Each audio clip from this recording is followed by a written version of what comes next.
వాక్యంలోనికి వెళ్దాం. నేటి కోసం ఏర్పాటు చేయబడిన పాఠం లేఖనాలలో యేసు జీవితం. పాఠం పేరు లేఖనాలలో యేసు జీవితం. ఈ డిసెంబర్ నెల మొత్తం క్రిస్మస్ వేడుకలతో ప్రపంచమంతా నిండిపోయింది కదా. క్రీస్తు ఈ లోకానికి రావటం, ఆ రోజును ఒక పండుగగా జరుపుకోవడం ఈరోజు ప్రపంచంలో ఉన్న క్రైస్తవులంతా చేసుకుంటున్నారు. బయట సమాజం వారికి ఎలా అయితే పండుగలు ఉన్నాయో అలాగే క్రైస్తవులు కూడా ఈ క్రిస్మస్ని ఒక పండుగగా చేసుకుంటున్నారు. మనం కూడా ఆ పండుగ గురించి ఏదో ఒక రోజు మనం తెలుసుకుందాం ఖచ్చితంగా. క్రైస్తవులు చేయవలసిన పండుగలు ఏవి అని ఒక పాఠం మాట్లాడుతాం త్వరలోన. అప్పుడు మరికొంత మనకు అవగాహన, క్రిస్మస్ గురించిన అవగాహన మనకు వస్తుంది. అయితే యేసుక్రీస్తు ఈ భూమి మీదకు వచ్చి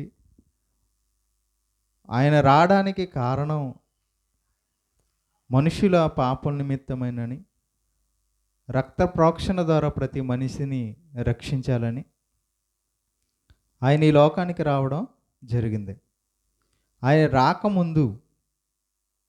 రాకముందు ఉదాహరణ మీకు అర్థమవడానికి, ఏదైనా ఒక రాజకీయ నాయకుల సభ జరుగుతుంది అనుకోండి, లేదా ఏదైనా ఒక కార్యక్రమం జరుగుతుంది అనుకోండి. కార్యక్రమం జరిగే ముందు మొదట ఎవరు మాట్లాడాలి, తర్వాత ఎవరు మాట్లాడాలి, తర్వాత ఏం జరగాలి, లేదా ఏదైనా ఒక క్రైస్తవ సభ జరుగుతుంది అనుకోండి. సభ జరిగేటప్పుడు ఎవరిని స్టేజ్ పైకి ఆహ్వానించాలి, ఎవరు మొట్టమొదటి పాట పాడాలి, లేదా తర్వాత ఎవరు ప్రార్థన చేయాలి, ఎవరు వాక్యం చదవాలి, ఎవరు వాక్యం చెప్పాలి, వాళ్ళని ఎలా ఆహ్వానించాలి, వారికున్న పదవుల్ని ఎలా చెప్పాలి అని ఒక పేపర్ పైన రాసుకుంటారు. మీరు చూసే ఉంటారేమో, చూసారా? ఏదైనా కార్యక్రమం జరుగుతుందంటే అది జరగకముందే ఎవరు ఏంటి అని ఒక పేపర్ పైన రాసుకుంటారు. దాని ప్రకారమే అది టైం కూడా ఇస్తారు. ఇంత సమయంలో ఇది జరగాలి, 2 గంటల 3 గంటల్లో దాన్ని ముగించేలా కార్యక్రమాన్ని వచ్చిన వారందరిలో ముఖ్యులైన వారికి అవకాశాన్ని ఇవ్వాలి. ఈ ప్రకారంగా ఏదైనా ఒక కార్యక్రమం జరిగేటప్పుడు వాటిని జరిగిస్తారు. 2 గంటల 3 గంటలు వాళ్ళకి ఇచ్చిన, అది రాసి ఇచ్చిన ఆ టైంకి కొన్నిసార్లు జరగదు. కొంతమందికి ఇవ్వాల్సిన అవకాశం ఇవ్వలేరు. చూశారు మీరు ఎప్పుడైనా అలాంటివి? చాలా బాగా చేయాలనుకుంటారు, అన్నీ రాసుకుంటారు, అన్నీ సిద్ధం చేస్తారు, కానీ ఆ ప్రకారంగా జరుగుతాయా? చూడు, మనం కూడా కొన్ని విషయాలు, నేను రేపు ఇది చేయాలనుకుంటున్నాను, తర్వాత రోజు ఇది చేయాలనుకుని మనం ఎన్నో అనుకుంటాం. మన ప్లాన్లు మనకే ఉంటాయి, కానీ మన ప్లాన్ ప్రకారం జరుగుతుందా? మన ప్రణాళిక చొప్పున జరుగుతుందా? జరగట్లేదు. ఈ ప్లాన్ అనేది 1 లేదా 2 గంటల కోసం, ఒక సభ కోసం ఇంత ప్లాన్ చేస్తే అది సరిగా జరగనప్పుడు, లేదా ఒక రోజులో చేయవలసిన పనులు మనం అనుకొని వాటి ప్రకారం చేయాలనుకున్న జరగనప్పుడు, కానీ యేసుక్రీస్తు జీవితం ఏదైతే ఉందో, ఈ భూమి మీదకి ఆయన రాక ఏదైతే ఉందో, ఆయన బ్రతికిన సంవత్సరాలన్నీ దేవుడు రాసుకున్నాడు తన గ్రంథంలో. లేఖనాలలో యేసు జీవితం. పరలోకమందున్న తండ్రి యేసుక్రీస్తుని శరీరంతో ఈ భూమి మీదకు పంపించినప్పుడే తన గ్రంథంలో రాసుకున్నాడంట. యేసు భూమి మీదకు వచ్చి 33.5 సంవత్సరాలు ఎక్కడ బ్రతకాలి, ఏం తినాలి, ఏం మాట్లాడాలి, ఎలా ఉండాలి, 33.5 తన జీవితంలో ఎక్కడ ఏది చెయ్యాలో తన గ్రంథంలో రాసుకున్నాడంట. ఆ ప్రకారం చేయడానికి వచ్చాడంటే యేసుక్రీస్తు ప్రభు గారు. చూడండి, హెబ్రీయులకు రాసిన పత్రిక 10వ అధ్యాయం 5వ వచనం. హెబ్రీయులకు రాసిన పత్రిక 10వ అధ్యాయం 5వ వచనం. కాబట్టి ఆయన ఈ లోకమందు ప్రవేశించినప్పుడు ఇలాగు చెప్పుచున్నాడు, బలియు అర్పణయు నీవు కోరలేదు కానీ నాకొక శరీరమును అమర్చితివి, నాకొక శరీరమును అమర్చితివి, పూర్ణ హోమములను పాప పరిహారార్థ బలులను నీకు ఇష్టమైనవి కావు. అప్పుడు నేను గ్రంథపు చుట్టలో నన్ను గూర్చి వ్రాయబడిన ప్రకారము, దేవా నీ చిత్తము నెరవేర్చుటకు ఇదిగో నేను వచ్చి ఉన్నానంటిని. యేసుక్రీస్తు చెబుతున్న మాట. నేను ఇక్కడికి వచ్చాను కదా, నాకు ఒక శరీరం అమర్చావు కదా, ఎందుకు వచ్చాను? నన్ను గూర్చి నువ్వు గ్రంథం రాసుకున్నావు కదా, ఆ గ్రంథపు చుట్టలో ఉన్న వాటన్నిటినీ నెరవేర్చడానికి భూమి మీదకి నేను వచ్చానని యేసు చెబుతున్నాడు. యేసు చెబుతున్నాడు. అర్థమవుతుందా? యేసు భూమి మీదకి వచ్చి అది చెప్పాడు, చేశాడా?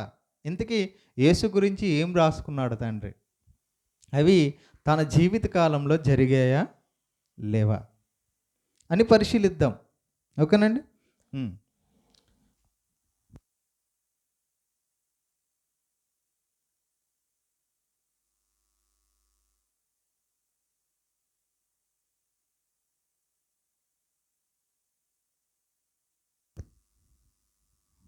చూడండి, చదువుదాం. లోకసువార్త 24 అధ్యాయము 44 వచనం. లోకసువార్త 24 అధ్యాయము 44 వచనం.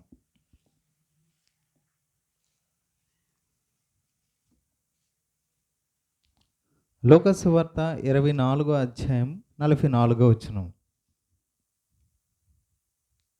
అంతటా ఆయన మోషే ధర్మశాస్త్రములోను ప్రవక్తల గ్రంథములోను కీర్తనలలోను నన్ను గూర్చి వ్రాయబడినవన్నీ నెరవేరవలనని నేను మీ యొద్ద ఉండినప్పుడు మీతో చెప్పిన మాటలు నెరవేరినవని వారితో చెప్పాను. యేసు చెబుతున్నాడు శిష్యులతో, నన్ను గూర్చి తండ్రి మోషే ధర్మశాస్త్రంలో రాశాడు. మోషే గారు ధర్మశాస్త్రం ఇశ్రాయేలు ప్రజలకు ఇచ్చాడు కదా, అందులో ఎవరి గురించి రాయబడిందంట? యేసుక్రీస్తు గురించి రాయబడిందంట. తర్వాత ప్రవక్తల గ్రంథములలోనూ, ప్రవక్తలు ఉన్నారు, భక్తులు.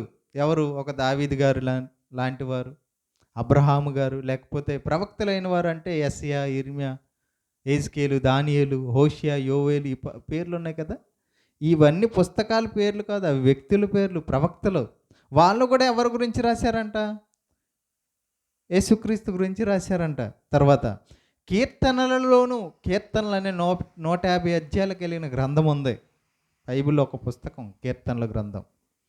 అందులో కూడా దావీదు చేత, ఆసాపు చేత, అనేక మంది భక్తుల చేత క్రీస్తు వచ్చిన తర్వాత ఏం చేయాలో తండ్రి ముందుగానే తన గ్రంథంలో రాశాడు. అంటే యేసుక్రీస్తు భూమి మీదకు రాకముందే, యేసుక్రీస్తు భూమి మీదకు వచ్చి ఏం చెయ్యాలో దేవుడు తండ్రి భక్తుల చేత రాపించాడు ఆల్రెడీ.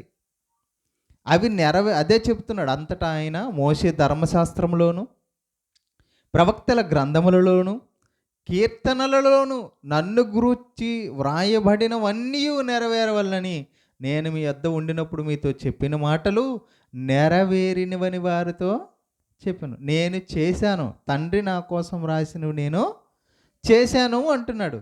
ఇంతకీ గ్రంథాలలో ఏం రాయబడ్డాయి? అవి చేశాడా? జరిగాయా అని జీవితంలో? 1 గంట, 2 గంటలు, 3 గంటలు ఒక సభ జరిగితే రాయబడినవన్నీ జరుగుతాయా? జరగవు. కానీ క్రీస్తు 33.5 సంవత్సరాల జీవితం ఏం జరగాలో ముందే రాయబడిందంట. అవన్నీ జరిగాయా? అంటే ఎంత క్రమంగా చేశాడో చేయలేదో మనం ఇప్పుడు చదువుకుందాం. రైట్. యెషయా గ్రంథం, యేసుక్రీస్తు ఎవరికి పుట్టాలి? యేసుక్రీస్తు గురించే కదా రాయబడిందని చెప్పాడు ఆయన. యేసు ఎవరికి పుట్టాలి? యెషయా గ్రంథం 7వ అధ్యాయం 14వ వచనం. యెషయా గ్రంథం 7వ అధ్యాయము 14వ వచనం. యెషయా గ్రంథం 7వ అధ్యాయం 14వ వచనం. కాబట్టి ప్రభువు తానే ఒక సూచన మీకు చూపును, ఆలకించుడి, కన్యక గర్భవతి అయి కుమారుని కని. యేసు ఎవరికి పుట్టాలి చెబుతున్నాడు. చూసారా, యేసు జీవితం 33.5 సంవత్సరాలు కదా. ఆయన పుట్టుక నుంచి ప్రారంభిస్తున్నాం.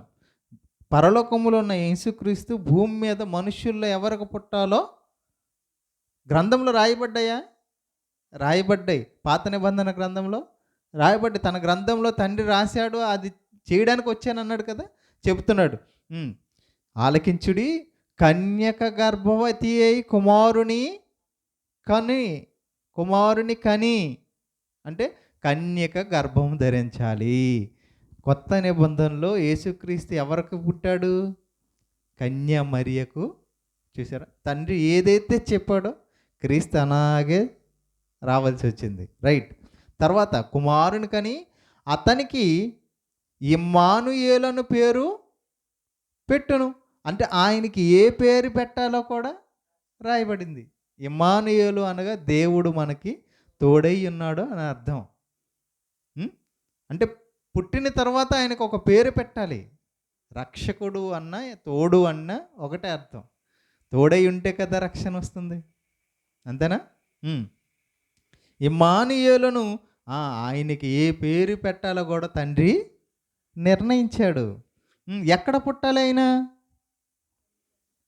ఎక్కడ? ప్లేస్, ప్రదేశం, అది కూడా రాపించాడా దేవుడు. మీకా గ్రంథం 5వ అధ్యాయము 2వ వచనం. మీకా గ్రంథం 5వ అధ్యాయం 2వ వచనం. బెత్లెహేము ఎఫ్రాతా, యోదావారి కుటుంబముల్లో నీవు స్వల్ప గ్రామమైనను.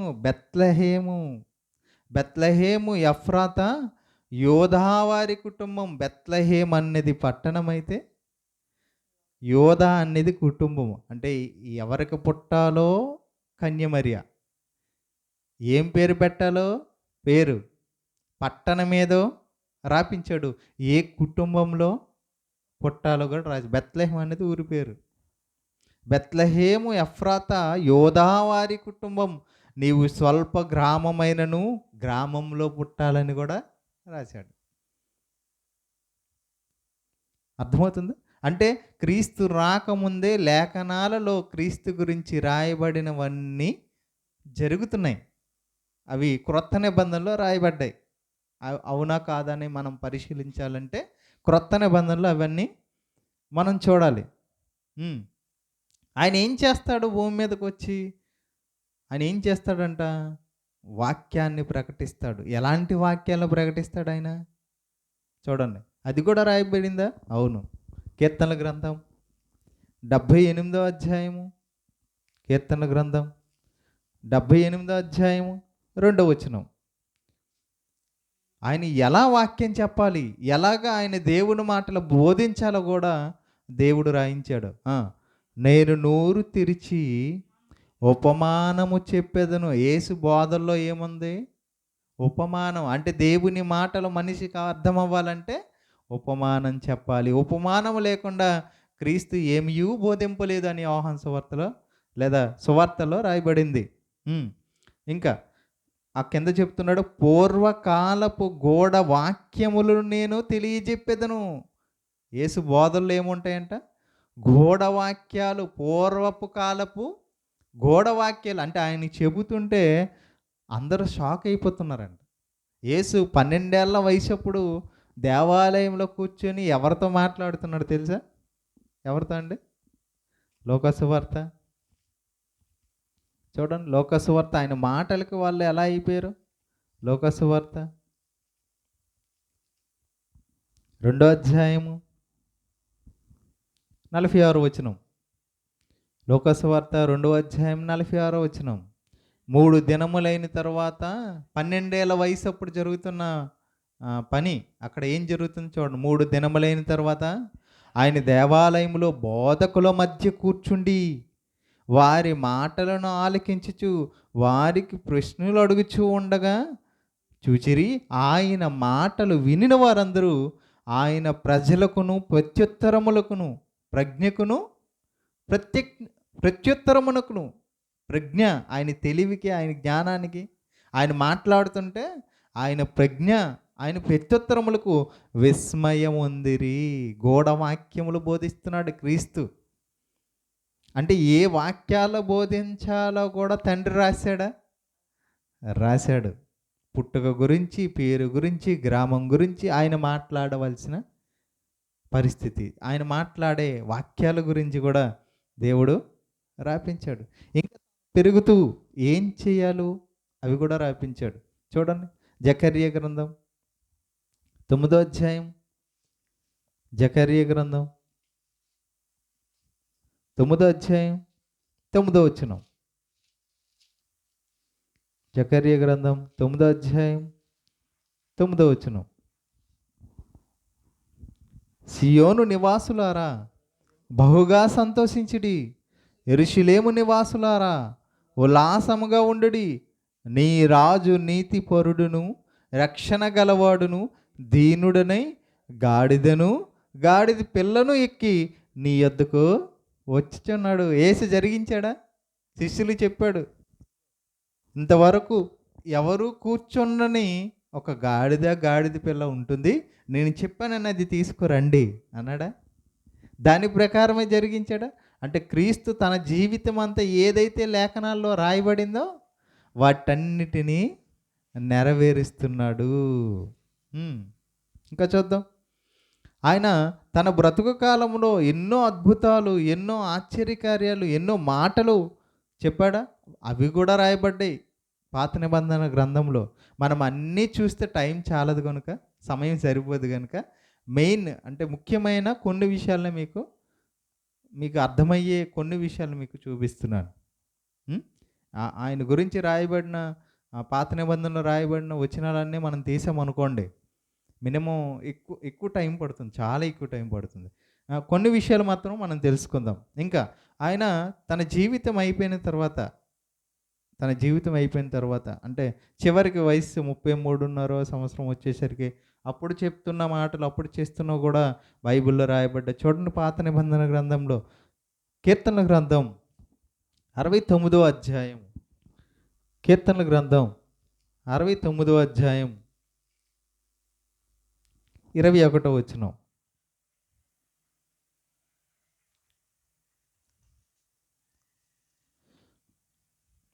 వారు చేదును నాకు ఆహారముగా పెట్టిరి, నాకు దప్పి అయినప్పుడు చిరకను త్రాగనిచ్చిరి. యేసు సిలువలో ఉండేటప్పుడు నేను దప్పికొనుచున్నాను అనేసరికి ఏం పెట్టారు? చేదు చిరకని. అది చెబుతున్నాడు చూడండి. నాకు దప్పి అయినప్పుడు చిరకను త్రాగనిచ్చిరి. సిలువలో ఉండేటప్పుడు ఏం జరుగుతుందో కూడా చెబుతున్నాడు. ఇంకా కీర్తన గ్రంథం 22వ అధ్యాయం 1వ వచనం. కీర్తనల గ్రంథం 22వ అధ్యాయం 1వ వచనం. నా దేవా నీవు నన్ను ఎలా విడనాడితివి. చూడండి, యేసుక్రీస్తు సిలువలో పలకవలసిన మాట, నా దేవా నన్ను ఎలా విడనాడితివి. ఈ మాట అన్నాడు క్రీస్తు సిలువలో. ఇలాగ తన జీవితకాలం అంతా ఈ 33.5 తన జీవితకాలంలో, ఇంకా తన జీవితకాలంలో ఎవరెవరి దగ్గరికి వెళ్ళాలి, ఏ పట్టణాలకు వెళ్ళాలి, ఏ ప్రాంతాల్లో దేవుని మాటలు ప్రకటించాలి, ఎవరికి ప్రకటించాలి, ఎవరిని రక్షించాలో కూడా తండ్రి రాసుకున్నాడు. వాటి ప్రకారం అవి చేస్తున్నాడు యేసు. లేఖనాలలో యేసు జీవితం చూడండి. ఇంకా లోకసువార్త 19వ అధ్యాయం 5వ వచనంలో యేసు జక్కయ్య దగ్గరికి వెళ్తాడు. సుంకపు గుత్తదారుడైన జక్కయ్య. లోకసువార్త 19వ అధ్యాయం 5వ వచనం. యేసు ఆ చోటికి వచ్చినప్పుడు కన్నులెత్తి చూచి, జక్కయ్య త్వరగా దిగుము, నేడు నేను నీ ఎంట ఉండవలసి ఉన్నదని అతనితో చెప్పగా. ఇదేంటి ఉండాలా? ఎందుకు ఉండాలి? ఆయన రాయబడింది కనుక. ఆయన ఏం చేయాలో రాయబడిందా? నశించిన దానిని వెదక రక్షించుటకు మనుష్య కుమారుడు వచ్చాడు. అదే లోకసువార్త 19:10లో ఆ మాట రాయబడింది. ఆయన ఎందుకు వచ్చాడో ఆ పనిని మొత్తం ఆయన నెరవేరుస్తున్నాడు. యోహాను సువార్త 19వ అధ్యాయము 28వ వచనం. ఆయన ఏ పని చేసినప్పుడైనా ఈ మాట ఖచ్చితంగా అంటాడండి. ఆయన చేసిన ప్రతిసారి చెప్పినప్పుడల్లా తన పనిని నెరవేరుస్తున్నప్పుడు గ్రంథంలో తన గురించి రాయబడినవి చేస్తున్నప్పుడు ఈ మాట అంటున్నాడు చూడండి. 19వ అధ్యాయం 28వ వచనం. యోహాను సువార్త 19వ అధ్యాయం 28వ వచనం. అటు తర్వాత సమస్తమున అప్పటికి సమాప్తమైనదని యేసు ఎరిగి లేఖనము నెరవేరునట్లు లేఖనము నెరవేరినట్లు నేను దప్పిగొనుచున్నాను అన్నాడు.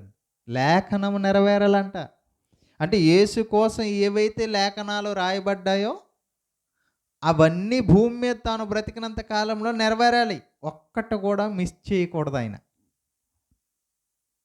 తండ్రి ఏదైతే రాపించాడో క్రీస్తు కోసం, లోకానికి వెళ్ళి ఆయన ఏమేమి చేయాలో శరీరాన్ని ధరించుకొని, మనం మొట్టమొదటిగా ఎబ్రీ పత్రికలో చదువుకున్నాం కదా, నీ గ్రంథపు చుట్టలో నన్ను గూర్చిన రాయబడిన ప్రకారం నేను వచ్చాను అన్నాడు కదా. అంటే రావాలని కూడా రాశాడా తండ్రి? రాశాడు. అందుకోసం ఆయన వచ్చాడు. రాయబడినవన్నీ నెరవేరునట్లు, లేఖనము నెరవేరునట్లు. మత్తయి సువార్త 26వ అధ్యాయం 24వ వచనం. మత్తయి సువార్త 26వ అధ్యాయం 24వ వచనం. మత్తయి సువార్త 26వ అధ్యాయం 24వ వచనం. మనుష్య కుమారుని గూర్చి వ్రాయబడిన ప్రకారము ఆయన పోచున్నాడు. కానీ ఎలా పోతున్నాడంట ఆయన?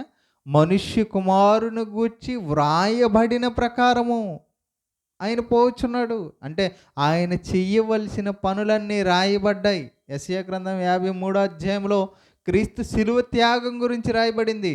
ఆయన దెబ్బలు తినాలని, అతిక్రమలు పొందాలని, అని శిక్ష అనుభవించాలని, అది మనకు ప్రాయశ్చిత్తమని, మన రోగముల కొరకు ఆయన బాధపడ్డాడని అక్కడ క్లియర్గా రాసి ఉంటుంది 53వ అధ్యాయం మొత్తం. అంటే ధర్మశాస్త్ర గ్రంథాల్లో రాయబడ్డాయి, మోషే ధర్మశాస్త్రంలో రాయబడ్డాయి, ప్రవక్తల గ్రంథాల్లో రాయబడ్డాయి. ఇంకెవరి గురించి చెప్పాడు? మొట్టమొదటిగా కీర్తనలో రాయబడ్డాయి. ఎవరి గురించి?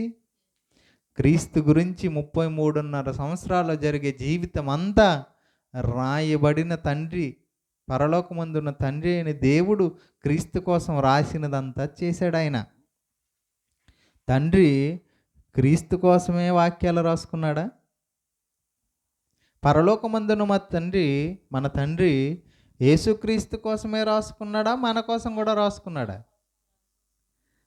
ఆయన గురించి తండ్రి రాసుకున్నాడు కనుక అవన్నీ నెరవేర్చి ఆయన వెళ్ళిపోయాడు. అంత సులువా అండి? రాసినవన్నీ చేయడం అంటే అంత సులువా చెప్పండి? నేను అందుకోసం ముందుకు మీకు ఉదాహరణగా కొన్ని విషయాలు చెప్పాను. 1 గంట 2 గంటల కార్యక్రమం గురించి రాసిన విషయాలే సరిగా చేయలేని పరిస్థితిలో ఉన్న పరిస్థితి మనకుంటే, ఆయన తన 33.5 సంవత్సరాల ప్రతి దాన్ని నెరవేర్చాడంట. ఆయన ఎంత కష్టపడ్డాడో ఒకసారి ఆలోచించండి. 33.5 సంవత్సరాల్లో ప్రతి చిన్న విషయాన్ని ఆయన విడిచిపెట్టలేదు. లేఖనము నెరవేరినట్లు అంటాడు. తండ్రి నా గూర్చి ఏదైతే రాశాడో వాటన్నిటిని నెరవేర్చాను అంటున్నాడు యేసు.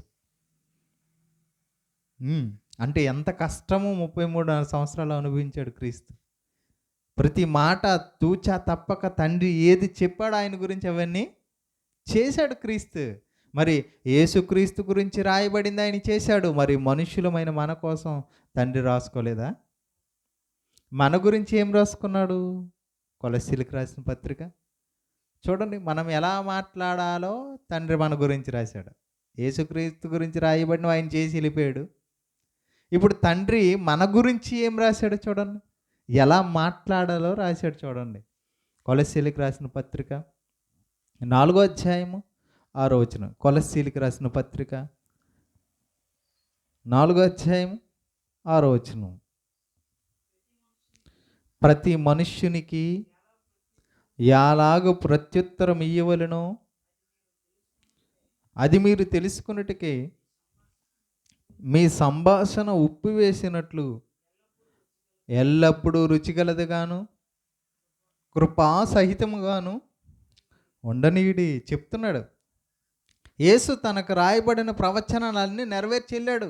లేఖనాలన్నీ రాసినవి నెరవేర్చి వెళ్ళాడు. ఇప్పుడు మనకు చెబుతున్నాడు.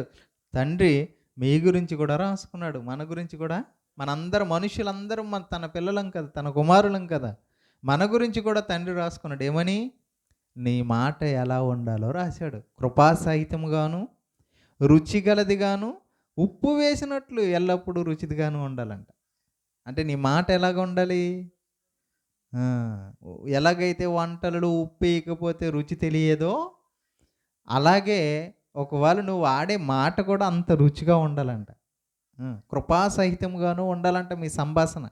అంటే మీ సంభాషణలో ఏముండకూడదు? మిగతా రుచులు యాడ్ అయిపోకూడదు. హ్మ్.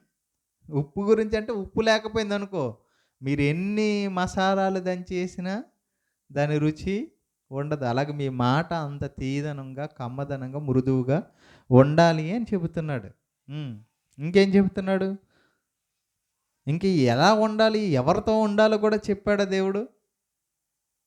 కీర్తన గ్రంథం 1 అధ్యాయం 1, 2 వచనాలు. నీ జీవిత కాలంలో నువ్వు ఎలా ఉండాలి? ఎవరితో ఉండాలి? అవి కూడా చెబుతున్నాడా దేవుడు? చెబుతున్నాడు. కీర్తనల గ్రంథం 1 అధ్యాయం 1, 2 వచనాలు. దుష్టుల ఆలోచన చొప్పున నడువక. ఎవరు ఎవరి ఆలోచన చొప్పున? దుష్టుల ఆలోచన అంటే దుష్ట కార్యాలు. అపవాది అయితే, దుష్టుడు అపవాది అయితే, అపవాది ఎవరిలో అయితే ఉందో వాళ్ళందరూ దుష్టులే. ఎవరైతే అపవాది క్రియలు చేస్తారో వారందరూ దుష్టులే. అటువంటి ఆలోచనలోకి నువ్వు వెళ్ళకూడదు. అంటే దేవుని ఆలోచనలో కాకుండా లోకపు ఆలోచనలోకి వెళ్ళి నువ్వు చేస్తున్నావంటే దుష్టుల ఆలోచన చొప్పున నడుస్తున్నట్టు. దుష్టుల ఆలోచన చొప్పున నడవక, పాపుల మార్గము నిలువక అంటే వాళ్ళు వెళ్ళే దారిలో ఉండొద్దని కాదు, వాళ్ళతో కూడా నువ్వు ఏకీభవించొద్దని. వాళ్ళు పాపం చేస్తుంటే నువ్వు కూడా పాపం చేయడం. మీకు ఇంకా బాగా అర్థం అవ్వాలంటే బైబిల్లో హెబ్రీయులకు రాసిన పత్రిక 12వ అధ్యాయం 2వ వచనంలో ఒక మంచి మాట రాసి ఉంది. సులువుగా చిక్కులు పెట్టు పాపము అన్నాడు. అదే అక్కడలోనే ఆ పత్రికల్లోనే మేలైనది చేయనెరిగి అలాగు చేయని వానికి పాపము కలుగును. అంటే ఏది మేలో అది నువ్వు చేయట్లేదు అనుకో, అది కూడా ఏంటి? పాపమే. పాపుల మార్గమును నిలువక అపహాసకులు కూర్చుండు చోటను కూర్చుండక. అంటే ఇవి చేయకూడదంట. అంటే ఇలాంటి పనులు నువ్వు చేయకూడదు అని చెప్పాడు. ఆ పనులు చేయకూడదు. మరి ఏ పనులు చేయాలి? అవి చేయకూడదని చెప్పాడు. మరి ఏం చేయాలి? కీర్తనల గ్రంథం 1 అధ్యాయం 1వ వచనంలో ఏం చేయకూడదో చెప్పాడు. 2వ వచనంలో ఏం చేయాలో చెబుతున్నాడు చూడండి. యెహోవా ధర్మశాస్త్రమునందు ఆనందించుచు దివారాత్రము దానిని ధ్యానించేవాడు ధన్యుడు. యెహోవా ధర్మశాస్త్రమునందు దివారాత్రము అంటే పగలు రాత్రి దేవుని గ్రంథాన్ని ధ్యానించాలంట. ఎలాగా? ఆనందముతో. ఏం చేయాలో చెబుతున్నాడు. ఆనందంతో వాక్యాన్ని ధ్యానించాలి. మనం వాక్యం చదివితే తలనొప్పి వస్తుంది, చిరాకు వస్తుంది, నిద్ర వస్తుంది, పడుకుపోతాం. గంట సేపు సినిమా చూడమంటే చూసే ఆసక్తి ఉంటుంది కానీ గంట సేపు బైబిల్ చదవాలంటే ఎన్ని నొప్పులు వచ్చేస్తాయో. ఎందుకు అంటే గ్రంథం మీద నీకు ఇష్టం లేదు. ధర్మశాస్త్ర గ్రంథం పైన, దేవుని గ్రంథం మీద ఏముండాలంట? ఆనందించుచు అన్నాడు. ఆనందం నీకు వస్తే నువ్వు ఎంతసేపు అయినా చదవడానికి ఇష్టపడతావు. నీకు ఆనందం అనుభవించలేకపోతున్నావు కనుక నువ్వు బైబిల్ని సరిగా చదువుకోలేవు. అది దేవుని మనసు అన్న సంగతి, ఆయన మనసులో మాటలు అన్న సంగతి మనకు అర్థం కాలేదు కనుక ఆ గ్రంథం చదువుతుంటే నిద్ర వస్తుంది అంటున్నారు. అంతకీ లేకపోతే ఇదేదో స్కానర్ లాగా ఈరోజు ఎక్కడైనా ఏదైనా వస్తువు కొనాలనుకోండి, కొన్ని తర్వాత క్యాష్ లేకపోయినా ఫోన్పే అనేసి ఒకటి ఉంది కదా, కెమెరా పెట్టి ఇలా స్కాన్ చేసామనుకోండి, ఆ నెంబర్ ఐడి వచ్చేస్తుంది మనకి, ఆ అకౌంట్ డీటెయిల్స్ వస్తాయి. అప్పుడు మనం అమౌంట్ కొడితే వాళ్ళకి అమౌంట్ పంపిస్తే సెండ్ చేస్తే వాళ్ళకి వెళ్తుంటాయి కదా.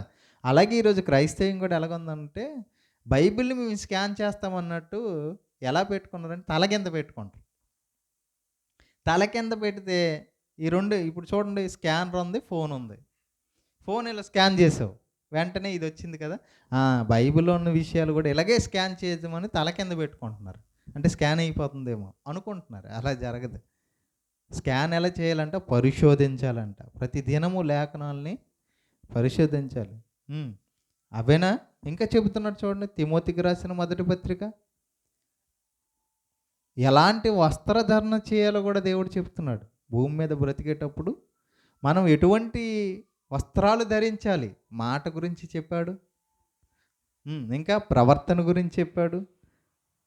దేవుని నమ్మిన పిల్లలు ఎలా ఉండాలో కూడా, ఎలాంటి వస్త్రాలు ధరించాలో కూడా దేవుడు చెబుతున్నాడు. చూడండి 2వ అధ్యాయం 9వ వచనం. మరియు స్త్రీలంటే స్త్రీలే అని కాదు, ఎవరైనా, స్త్రీ అని లేదు, పురుషుడని లేదు సంఘంలో కదా. స్త్రీలను అనుకోవయు స్వస్థ బుద్ధి గలవారై ఉండి తగు మాత్రపు వస్త్రముల చేతనే కానీ బంగారంతోనైనను ముత్యములతోనైనా మిగులు వెలగల వస్త్రములతోనైనా అలంకరించుకొనవద్దు. అంటే మీకు ఎలా ఉండాలంటే వస్త్రధరణ తగు మాత్రం, మీకు ఎంత కావాలో అంతే ఉంచుకోండి, అలాంటివే ధరించుకోండి. ఖరీదైన వస్తువులు ధరించకండి, ఎందుకంటే దానివల్ల ప్రమాదం ఉంది. ఈరోజు బంగారం వేసుకొని తిరుగుతున్న వాళ్ళు భయంగా ఉంటుంది. వాళ్ళు దొంగతనం చేసేవాళ్ళు కూడా అలాగే లేపేస్తున్నారు. బంగారం కోసం చూస్తారు, అవసరమైతే బంగారం వేసుకున్న ఆ మెడను కూడా తీసే పరిస్థితి. మొదట మెడలో ఉన్న బంగారాన్ని చూస్తున్నాడు. ఎప్పుడైతే బంగారం రావట్లేదో ఆ మెడను, ఏ మెడలో అయితే బంగారం ధరించారో ఆ మెడలే లేపేస్తున్నారు. అందుకోసం దేవుడు పిల్లలమైన మనం ఎలా ఉండాలో, ఎలాంటి వస్త్రాలు ధరించాలో, ఎలాంటి ఆభరణాల వైపు మనం వెళ్ళకూడదని ఆయన ముందుగానే చెబుతున్నాడు. మళ్ళీ ఎపిసీలకు రాసిన పత్రికలో ఒక మంచి మాట ఉంటుంది. ఏమని? మీరు సమయం పోనీయొద్దు అంటున్నాడు. అంటే మీకు ఇచ్చిన కాలం మీరు పోనివ్వకూడదు. చూసారండి ఆయన ఎలా బ్రతకాలో రాస్తున్నాడు. ఏం వాడాలో, ఏం వస్తువులు ధరించాలో చెబుతున్నాడు. ఎలాంటి మాటలు ఆడాలో చెబుతున్నాడు. ఎవరి దగ్గర ఉండాలో, ఏమి చేయాలో, ఏమి చేయకూడదో చెబుతున్నాడు. ఇంకా చూద్దాం ఫిలిప్పీలకు రాసిన పత్రిక 2వ అధ్యాయం 14వ వచనం. ఫిలిప్పీలకు రాసిన పత్రిక 2వ అధ్యాయం 14వ వచనం. ఫిలిప్పీలకు రాసిన పత్రిక 2వ అధ్యాయం 14వ వచనం. మీరు మూర్ఖమైన వక్రజనం మధ్య ఎలా ఉండాలంట? నిరపరాధులు అంటే మీ మీద నేరస్థాపన ఎవరు చేయకూడదు. వీడు ఇలాంటి వాడు అని నీ గురించి చెప్పకూడదు. చెబుతున్నారంటే నువ్వు నీ కోసం దేవుడు రాసుకున్న మాటల్ని నువ్వు నెరవేర్చట్లేదని అర్థం. లేఖనాలలో యేసు జీవితం మనకు తెలుసు, మరి లేఖనాలలో నీ జీవితం, నా జీవితం. నిరపరాధులు అంటే అపరాధం నీ మీద రాకూడదు, మోపకూడదు. ఎవరు? నిరపరాధులను, నిష్కలంకనులను, అనింద్యులు, నిందలు రాకూడదు నీ వల్ల. అనింద్యులను నైనా దేవుని కుమారులగునట్లు. ఎవరు దేవుని కుమారులంట? చెప్పండి. ఎవరు ఆయన కుమారులంట? నిరపరాధంగా ఉండాలంట, నిష్కలంకులుగా ఉండాలంట, అనింద్యులుగా ఉన్నవారే దేవుని కుమారులు అంటున్నాడు. ఇంకా సనుగులను, సంశయములను, సనుగులు అంటే వారి మీద వీళ్ళ మీద సనుక్కోవడం కదా. సనుగులను, సంశయములు అంటే నమ్మకం అపనమ్మకం. సంశయం అంటే డౌట్. సంశయములను మాని సమస్త కార్యములను చేయుడి. దేవుని కార్యక్రమాలు చేయాలి మనం. ఇంకా కిందనేమంటున్నాడు? అట్టి జనము మధ్యను మీరు జీవవాక్యమును చేత పట్టుకుని లోకమందు జ్యోతుల వలె కనబడాలి. ఫిలిప్పీలకు పత్రికలో కనబడుచున్నారు అని చెప్తున్నాడు.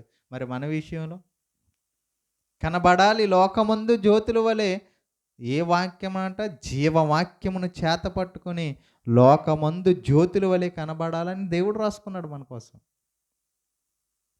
ఇవన్నీ ఎవరి కోసం రాశాడు? క్రీస్తు కోసం. లేఖనాలు, ప్రవచనాలు ముందుగా ఆయన భూమి మీదకి రాకముందే ఆయన కోసం రాసుకున్నాడు. మరి నీ కోసం రాసుకున్నాడు. ఎప్పుడు? మనం కూడా పుట్టక మునిపే రాసుకున్నాడు. తన గ్రంథములో లిఖితములాయను. కీర్తన 139 అధ్యాయం మొదటి నుంచి వచనాలు మనం చదవగలిగితే అన్ని 16 వరకు అన్నీ ఆయన పడక, నడక పరిశోధిస్తున్నాడంట. ఆ! ఆయన మనకి కలిగిన ఎముకలు రాసుకున్నాడంట. ఎన్ని జరగాలని. ఇంకా చూడండి తీతుకు రాసిన పత్రికలో కూడా మంచి మాటలు రాయబడ్డాయి చూడండి.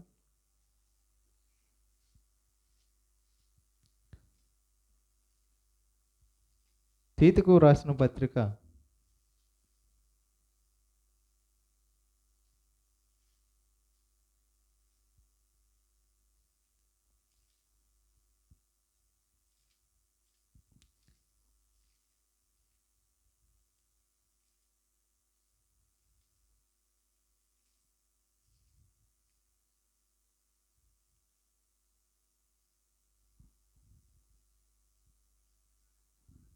13వ వచనం చూడండి.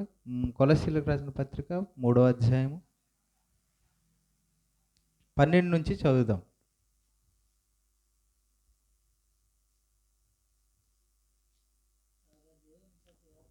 కాగా దేవుని చేత ఏర్పరచబడిన వారును పరిశుద్ధులను ప్రియులైన వారికి తగినట్లు జాలిగల మనస్సును, దయాలత్వమును, వినయమును, సాత్వికమును, దీర్ఘశాంతమును ధరించుకునుడి. ఇంకా ఏమేమి ఉండాలి చెప్తున్నాడు తను. దేవుని చేత ఏర్పరచబడిన వారంట పరిశుద్ధులు, ప్రియులైన వారికి తగినట్లు జాలిగల మనస్సు, ఇంకా దయాలత్వం, వినయం, సాత్వికం, దీర్ఘశాంతం, ఎవడైనను తానకు హాని చేసినని ఒకడు అనుకుని నేడ్ల ఒకరినొకడు సహించుచు ఒకనికొకడు క్షమించుడి. అంటే ఏం చేయాలో చెప్తున్నాడు. భూమి మీద బ్రతుకుతున్నప్పుడు ప్రభువు మిమ్మును క్షమించినలాగున మీరును క్షమించుడు అని చెప్తున్నాడు. ఇదిగోండి, పరలోకమందున్న తండ్రి క్రీస్తు మనల్ని ఎలా అయితే క్షమించారో మనం కూడా ఒకని ఎడల ఒకరు క్షమించాలంట. ఇంకా ఇంకా చూద్దాం చూడండి. ఇంకా ఎపిసీలకు రాసిన పత్రిక 2వ అధ్యాయము 10వ వచనం. ఎపిసీలకు రాసిన పత్రిక 2వ అధ్యాయం 10వ వచనం. మరియు మనము వాటి యందు నడుచుకొనవలనని దేవుడు ముందుగా సిద్ధపరిచిన సత్క్రియలు చేటికై దేవుడు ముందుగా సిద్ధపరిచాడంట. ఎప్పుడు? జగత్తు పునాది వేయబడక మునిపే దేవుడు మన కోసం రాసుకున్నాడంట కొన్ని క్రియలు. ఇక భూమి మీదకి వెళ్ళిన తర్వాత నా కుమారులు ఇవి చేయాలి, నా పిల్లలు ఇవి చేయాలి. దేవుడు ముందుగా సిద్ధపరిచిన సత్క్రియలు చేటికై మనము క్రీస్తు యేసునందు సృష్టింపబడిన వారమే ఆయన చేసిన పని అయి ఉన్నాము. ఎఫెసీ పత్రిక 1:4 ఆ మాట రాయబడుతుంది చూడండి. తనకు కుమారులుగా స్వీకరించుటకై మనము తన ఎదుట పరిశుద్ధులము నిర్దోషులమై ఉండవలనని జగత్తు పునాది వేయబడక మునిపే ప్రేమ చేత ఆయన క్రీస్తుల్లో మనల్ని ఏర్పరచుకున్నాను. అంటే దేవుడు ఎప్పుడో రాసుకున్నాడు, ఈ కాలంలో మీరు క్రీస్తును అంగీకరించాలని. ఆయన తన గ్రంథంలో రాసుకున్న ఈ మాటలు మీరు నెరవేర్చాలని తండ్రి ఎప్పుడో రాసుకున్నాడు. ఆయన సత్క్రియలు చెయ్యాలని. క్రీస్తు లేఖనాలలో ఉన్న వాటిని నెరవేర్చాడు. మనము ఈ లేఖనాలలో ఉన్న వచనాల ప్రకారం మన జీవితాన్ని కూడా జరిగించాలి. అది క్రీస్తు జీవితం మనకు నేర్పుతున్న పాఠం. అర్థమవుతుంది? లేఖనాలలో ఉన్న ప్రతి దాన్ని క్రీస్తు నెరవేర్చాడు. ఎంత కష్టపడ్డాడు, ఎన్ని బాధలు వచ్చి అన్నిటినీ అనుభవించాడా. లోకంలోకి వచ్చిన తర్వాత ఆయనకి ఎన్ని శ్రమలు వచ్చాయి కదా. ఓకేనండి, అర్థమైంది పాఠం. లేఖనాలలో యేసు జీవితం, ఆ లేఖనాల్లోనే మన జీవితం కూడా ఉంది కనుక ఆ లేఖనాలు చదువుతున్న, ఆ వాక్యాన్ని చదువుతున్న మనం కూడా ఆయన దేవుడు మనిషి ఎలా ఉండాలని కోరుకుంటున్నాడు అటువంటి జీవితాన్ని మనం కూడా కలిగి ఉండాలి. అప్పుడు దేవుడు సంతోషిస్తాడు మనల్ని చూసి. నా పిల్లలు నేను ఏ విధంగా అయితే వారి కోసం జగత్తు పునాది వేయబడక మునిపే రాసుకున్నానో వాటన్నిటినీ చేస్తున్నారు అని తండ్రి పరలోకము నుండి మనల్ని చూసి సంతోషిస్తాడు. దేవుని మాటల ప్రకారం మన జీవితాలను ఎప్పుడైతే మార్చుకుంటామో ప్రతి ప్రవర్తన ఆయన ఏదైతే సాత్వికము, దీన మనస్సు, కనికరము, ప్రేమ, జాలి అని ఈ గుణాన్ని కలిగి ఉండాలని తండ్రి ఏదైతే కోరుకున్నాడో వాటన్నిటిని జరిగించినప్పుడే దేవుడు మనల్ని చూసి మనల్ని సృష్టించినందుకు, మనల్ని పుట్టించినందుకు ఆయన సంతోషిస్తాడు. కనుక లేఖనాలలో యేసు జీవితం చూసాం, లేఖనాల్లో మన జీవితాలు కూడా రాయబడ్డాయి. ఇది బైబిల్ అనేది క్రీస్తు గురించి తెలిపే గ్రంథమే కాదు, మన మనుష్యులమైన మన కోసం తెలిపే గ్రంథం కూడా. మన ప్రవర్తన చక్కదిద్దుకొని ఈ బ్రతుకు పుస్తకం బైబిల్ అనేది మనకు అర్థం కావాలి. ఓకేనా? ప్రార్థన చేసుకుందాం. మన మధ్యలో ఉన్న అన్ని ప్రార్థన చేస్తారు. అదండి.